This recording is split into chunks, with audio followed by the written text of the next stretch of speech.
खादिम हुसैन नालो आहे पाण वसीर आहियां मां कोट गुल मोहम्मद वसीर पनो आकिल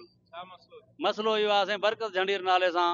कराची जो रहाको आहे जेको हुते रिपोर्टर आहे हिन में पनो आकिल में केटीएन जो उहो पैसा वठी करे पंहिंजे माइटनि खां हिन हुन खां असांजे मथां एफ आई आर कराए थो ऐं पुलिस खे ब्लैकमेल करे थो 1 2 3 4 असांजे एफ आई आर थी वञनि बग़ैर कंहिं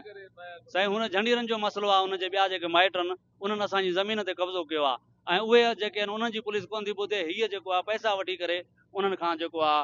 पंहिंजो एफ आई आरूं असांजे मथां कराए थो पुलिस खां असर रसूख इस्तेमालु कराए थो असां 14 माण्हू हिकु दफ़ो हिकिड़ी एफ आई आर में हीअ जेके समूरा बीठा हूंदा नाला खादिम हुसैन अकरम ख़ालिद नज़ीर इब्राहिम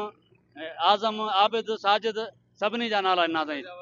सॼा वसीरनि सां हिक ई ख़ानदान जा माण्हू आहियूं असां उन खां पोइ 3 एफ आई आरूं करे वियो आहे हिकिड़ी में 10 माण्हू ॿी में 10 माण्हू टी में 14 माण्हू ईअं अलॻि सां असांजे मथां हिन अलाए केतिरियूं फरियादूं कयूं आहिनि ऐं उन खां पोइ कई चकर असांखे जेल में विझरायो आहे ज़मीन असांजी आहे 40 साल असांजी वरितल ज़मीन आहे खातो आहे ज़मीन 3.5 जरेब आहे यानी 1 एकड़ माना 3 गुंठा जेका असांजे 40 साल असांजा वॾा वठी विया ॾियण वारा बि मरी विया आहिनि वठण वारा बि मरी विया आहिनि शायद बि मरी विया आहिनि हाणे असां वटि खाता आहिनि हर शइ न कंहिं वटि फ़ैसिलो करे थो न कंहिं वटि हले थो पुलिस साईं हुनजी धुर भणियल आहे पुलिस असांजी ॿुधे ई कोन थी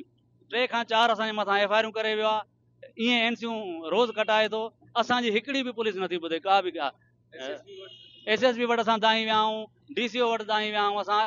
DSP चांडियो साहिबु आहे पनो आकिल में उन वटि असां दाहीं विया आहियूं लेकिन ॿुधे कोई कोन थो मीडिया खे एतिरो पावर आहे जो असांजी कोई नथो ॿुधे सॼो कमु जेको असांजो हिन नुक़सान में वञूं था उहो KTN जी इदारे जे करे वञूं था KTN जे इदारे जी हिन वटि सपोर्ट आहे ऐं ईअं सम्झो त सूबेदार ही आहे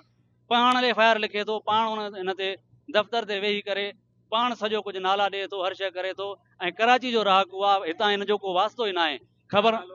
बरकत अली झंडीर उनजो भाउ आहे ॿियो जानी झंडीर त पनो आहे हिन में पंहिंजो कराची में रहे थो ऐं जेको हुनजो भाउ आहे हयात आहे ऐं हुनजो जेको भाइटियो आहे उहो सलीम आहे ऐं पंहिंजो कामरान आहे मतिलबु त हिकिड़े घर में 10 खां 11 जेके आहिनि उहे साफ़ ई बणिया वधा आहिनि मुतालबो इहो आहे त असां इंसाफ़ थिए असांजूं कूड़ियूं एफ आई आरूं ख़तमु कयूं वञनि ऐं असांजी ज़मीन आज़ादु कराई वञे ज़मीन में असांजूं 2 वायूं आहिनि पाणी आहे असांजो हुते इस्तेमालु थींदो आहे माल जो तलाउ आहे उन में माल जानवर असांजा वेहंदा आहिनि उन खां पोइ सरकारी रोड निकितल आहे असांजी पंहिंजी ज़ाती ज़मीन कंहिं आबादी जे लाइ न आहे असांजे वॾनि सिर्फ़ु रस्ते ऐं वाहन लाइ उहा ज़मीन ख़रीद कई पंहिंजे पैसनि सां जंहिंजो असांजे वॾनि झंडीरनि खां ई ख़रीद कयो अथनि जंहिंजो असांजो खातो बि मौजूदु आहे हाणे अची फिरिया आहिनि चवनि था इहा ज़मीन तव्हांजी न आहे न कंहिं वटि फ़ैसिलो कनि था न कंहिं कोर्ट में हलनि था असां वटि खाता आहिनि न कंहिं कोर्ट में हलनि था न कंहिं माना पुलिस वटि हलनि था बसि असांजे मथां एफ आई आर जे मथां F I R F I R 2-3 चकर माण्हू असांजा गुम कया अथऊं अगवा कया अथऊं 50-50 हज़ार लख रुपया भरे असां छॾायूं था 3-4 चकर मूंखे पुलिस ॿधी करे खूले में विहायो आहे उनजी बि मूं वटि वीडियो मौजूदु आहे जेको मां खूली में वेठो आहियां